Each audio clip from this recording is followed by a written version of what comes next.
perpendicular components. One of the component of value 10 metre पर second. हमारे पास दो component होते हैं ना, एक तो vx और vy. लेते कि नहीं लेते आप लोग?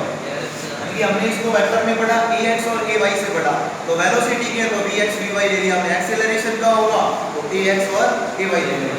हमें एक कंपोनेंट है vx की वैल्यू गिवन है 10 मीटर पर सेकंड और हमें जो थीटा गिवन है, थीटा कितना गिवन है हमें 60 डिग्री और हमें पूछा क्या जा रहा है determine the value of second component means vy की जो वैल्यू है वो आप लोगों को फाइंड करनी है. और फार्मूला क्या होता है tan थीटा vy अपॉन में vx. vy की वैल्यू फाइंड करेंगे कितना होगा vx इनटू में tan थीटा होगा कि नहीं होगा. vy vx. vx की वैल्यू कितनी गिवन है tan इनटू tan 60. tan 60 की वैल्यू कितनी होती है √3. तो vy कितना आया tan √3 मीटर पर फोर्स. F वेक्टर गिवन है i cap plus j cap minus का 2 3 कैप.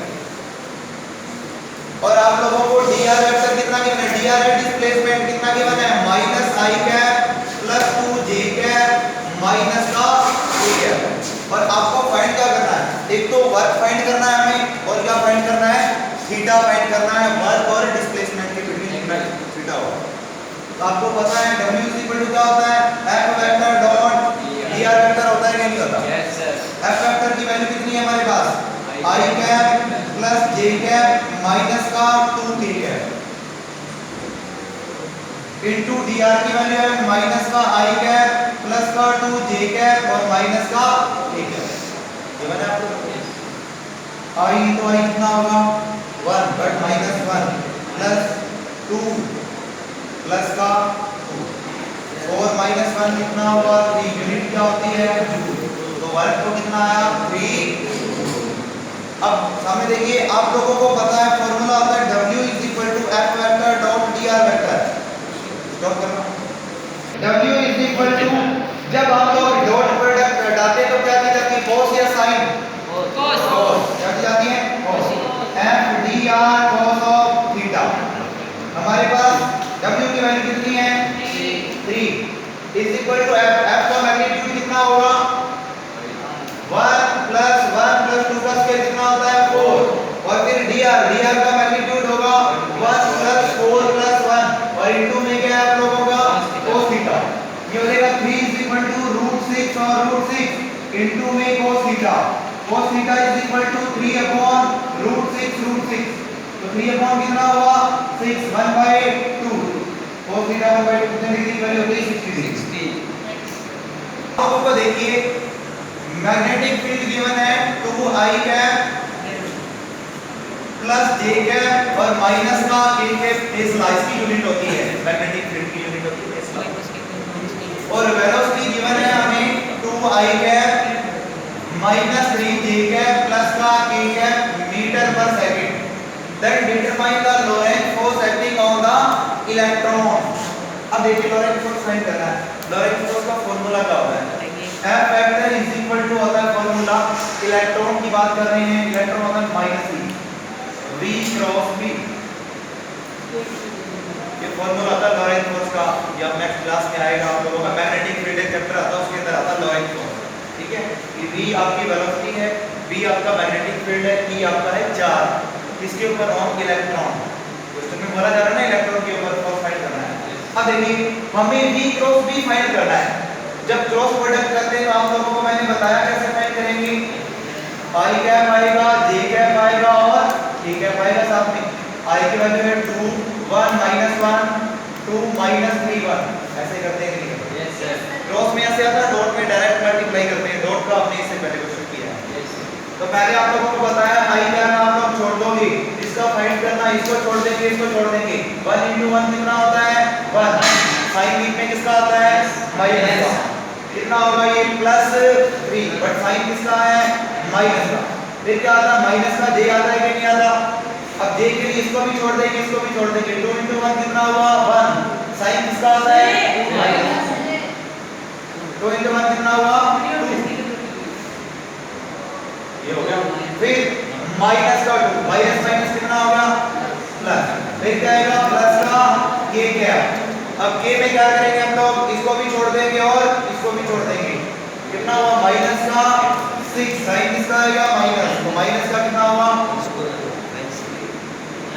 सामने देखिए माइनस का कितना होगा 2 कितना 2 माइनस का 2 आई कैप माइनस का 4 जे कैप माइनस का 8 रोकना है फॉर्मूला क्या लेना है minus E B cross B है कि नहीं है। अब ई होता है चार्ज ऑन इलेक्ट्रॉन, इलेक्ट्रॉन पर चार्ज कितना होता है 1.6 into 10⁻⁻19। अब v क्रॉस b की वैल्यू कितनी आई है माइनस का 2 i कैप माइनस का 4 j कैप माइनस का 8 k कैप। ये आप लोगों का वाला न्यूटन था। तो f इज इक्वल टू कितना गिवन है आपको माइनस du अपॉन में dy determine the value of force. अब देखिए आपको क्या करना है, फोर्स कहां से हमें फाइंड हो रहा है du अपॉन dy इसी से फाइंड हो रहा है, यानी कि हम u का क्या करेंगे डिफरेंशिएशन कर रहे हैं किसके respect with respect to y। अब आपको क्या करना है f is equal to minus d upon dy u की वैल्यू पुट करेंगे y स्क्वायर sin y आएगा कि क्या है यस सर। अब हमें इसका डिफरेंशिएशन करना है, डिफरेंशिएशन में देखो क्या चीज अप्लाई कर सकते हो y स्क्वायर sin y में x u into v लगेगा। u into v का फार्मूला क्या होता है कि u का आप लोग क्या करोगे डिफरेंशिएशन कर दोगे v को छोड़ देंगे प्लस v का डिफरेंशिएशन कर देंगे और u को क्या कर देंगे हम लोग छोड़ देंगे। तो पहले u का वर्क कौन कर रहा है y स्क्वायर, v का वर्क कौन कर रहा है sin y। f is equal to u y square का कितना होगा 2y होगा, x की पावर n ही तो लगेगा, y स्क्वायर का कितना होगा 2y, फिर v को छोड़ देंगे मीन sin y को क्या कर दिया मैंने छोड़ दिया, प्लस sin का कितना होता है sin का cos कितना होता है cos y और u को छोड़ दिया, u का वर्क कौन कर रहा है y स्क्वायर। तो ये आप लोगों को क्या आ गया tau vector is equal to given है dj वेक्टर अपॉन में dt।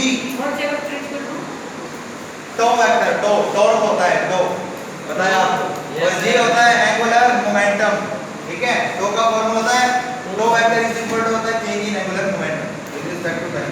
अब अपने पास टो वेक्टर की वैल्यू गिवन है ti cap plus t square j cap plus में t3 k कैप और आप लोगों को क्या गिवन है j वेक्टर की वैल्यू गिवन है हमें 3i cap plus 4j cap और प्लस का 7 k कैप। अरे ये तो गिवन है आप लोगों को, और हमसे पूछा क्या जा रहा है कि t is equal to 0 side के ऊपर, t इज इक्वल टू 0 के ऊपर हमें क्या फाइंड करना है find represent the value of j as a function of time.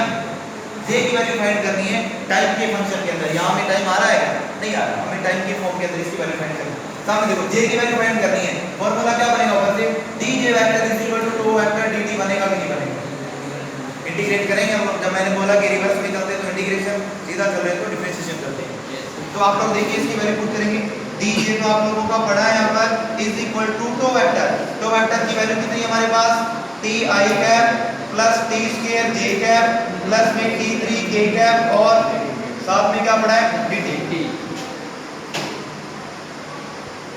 dj का हम लोग करेंगे इंटीग्रेशन कितना होता है j vector is equal to t का कितना होता है t स्क्वायर बाय 2 x की पावर n तो लगाएंगे हम लोग, कितना होता है t स्क्वायर बाय 2 और साथ में कितना आएगा i कैप और प्लस में क्या आएगा t स्क्वायर का कितना होगा t की पावर 3 बाय 3 t की पावर 3 बाय 3 और साथ में आएगा j कैप प्लस t की पावर 3 का कितना होगा t की पावर 4 बाय 4 और साथ में क्या आएगा k कैप प्लस में इंटीग्रेशन कांस्टेंट c आएगा। अब आप लोगों से क्या पूछा जा रहा है t is equal to 0 second के ऊपर। अब आप लोग j की वैल्यू पुट कर देखो, j की वैल्यू कितनी है हमारे पास ये 3i कैप प्लस में 4j कैप प्लस का 7k cap is t 0 put करेंगे ना, t की वैल्यू 0 पुट करो, ये भी 0 ये भी 0 0 तो is equal to c। c की वैल्यू कितनी आई जो j की वैल्यू है वही किसकी वैल्यू आई, अरे हम इसी इक्वेशन के अंदर हमने t की वैल्यू 0 पुट की, t की वैल्यू 0 j की वैल्यू पुट कर दी तो c इज इक्वल टू ये चीज बची क्या नहीं बची।